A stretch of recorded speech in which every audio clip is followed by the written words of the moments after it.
edilmişdir.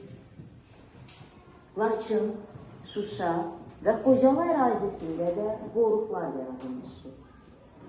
Hacıstanlı meşəsində qırmızı palıd ağaçları, Topxana meşəsində fıstıq, qara ağac, saqqız ağacı, vələs, Qarabağ ağaləsi, xarı bülbül və s.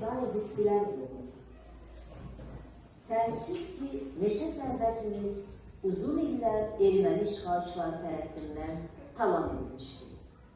Hələ 1988-ci ildə ermənilər Şuşa yaxınlığındakı Topxana meşəsini qırıb, tikinti işləri aparmağa cəhd etdilər. O vaxt 100 minlərlə insan Bakının Azadlıq meydanına toplaşaraq bu hadisəyə etirazını bildirdi. Etirazdan get-gedə böyüyən Sovet hakimiyyətinə qarşı milli azadlıq hərəkatına çevrildi və Azərbaycan xalqı dövlət müstəqilliyini bərpa etdi. 1992-1993-cü illərdə Ermənistan silahlı ordusu tərəfindən işğal olunması Qarabağın təbiətinə ciddi zərbə oldu. Azərbaycanın 261 min hektar meşə sahəsi məhv edilmiş, torpaq örtüyü və su hövzələri zəhərli maddələrlə çirkləndirilmişdir.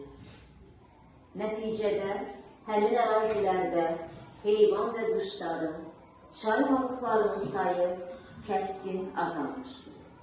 2020-ci ildə rəşadətli Azərbaycan ordusu Qarabağı azadlığına qovuşdurdu. İndi parklar, qoruqlar bərpa olunur. Torpaqlar minalardan təmizlənir. Çirklənmiş çaylar, göllər qurulur. Qarabağın təbiəti yenidən dirçəlir. Məndə bir qaldı.